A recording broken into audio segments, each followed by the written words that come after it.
સન્માનીય વિધાનસભાના ગૃહમાં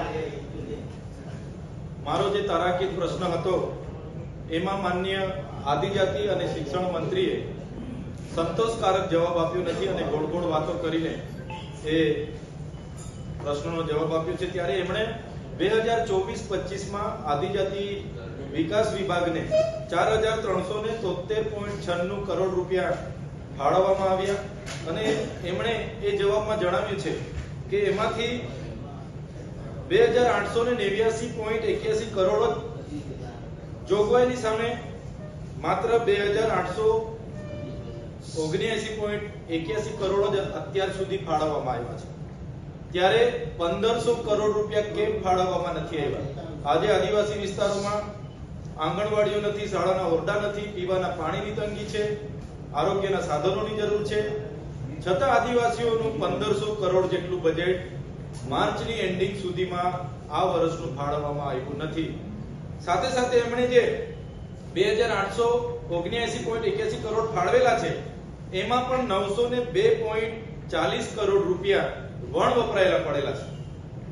એક બાજુ અમે પોસ્ટ મેટ્રિક શિષ્યવૃત્તિ માટે ગ્રાન્ટ ફાળવવા માટેની માંગ કરીએ છીએ અને સરકારને એ જ આદિવાસીઓનું બજેટ ફાળવવામાં રસ નથી।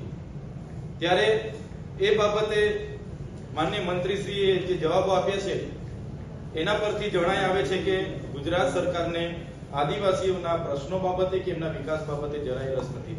બીજો પ્રશ્ન અમારો એ હતો કે આદિજાતિ વિકાસ વિભાગમાં પ્રધાનમંત્રી આદર્શ ગ્રામ યોજના હોય, ગુજરાત પેટર્ન યોજના હોય, મુખ્યમંત્રી ઉત્કર્ષ યોજના હોય, 10% રાજ્ય કક્ષાના ફંડની બાબત હોય, બોર્ડર વિલેજ હોય કે જેટલી પણ આદિમ જૂથની યોજના હોય, બધા જમાં પ્રભારી મંત્રી શ્રી ત્યાં જે ચૂંટાયેલા પ્રતિનિધિઓ દ્વારા જિલ્લા કક્ષાએ આયોજન કરવામાં આવે છે એ કામો સાઇટ પર રાખીને એનજીઓ અને એજન્સીઓના બિનજરૂરી કામો બારોબાર મંજૂર કરી દેતા હોય છે।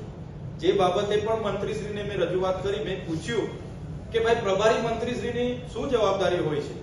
તો પ્રભારી મંત્રીશ્રીની માત્ર જવાબદારી સુચારુ અને ઝડપી આયોજન થાય એના માટે હોય છે, ના કે પ્રભારી મંત્રી બધા જ પ્રકારનું આયોજન કરી લે। અમારે નર્મદા જિલ્લામાં 68 કરોડ રૂપિયા આદર્શ ગ્રામના આવ્યા હતા, એમાં 50 કરોડનું આયોજન પ્રભારી મંત્રી અને એનજીઓ દ્વારા કરી દેવામાં આવ્યું। ગુજરાત પેટર્નના હાલના વર્ષમાં 30 કરોડ રૂપિયા ફાળવવામાં આવ્યા હતા, એ 30 કરોડમાં માત્ર અમારા જેવા ધારાસભ્યને 50-60 લાખના કામ આપ્યા અને 20 કરોડથી પણ વધારે કામો પ્રભારી મંત્રી શ્રીના ઇશારે થયા।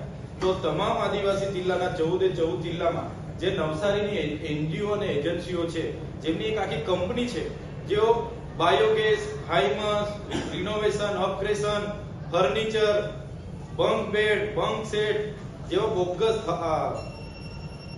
પેરાપીટ, વોટર કુલર જેવા બોગસ કામો કરીને આદિવાસીઓ ગ્રાન્ટ હજમ કરી જાય છે। જો તપાસ છેલ્લા 5 વર્ષની કરવામાં આવે, હું પૂરી જવાબદારી સાથે કેમ છું, જો આ એનજીઓની તપાસ કરવામાં આવે તો 2000 થી 2500 કરોડનું કૌભાંડ છેલ્લા 5 વર્ષનું બહાર આવે એવું છે।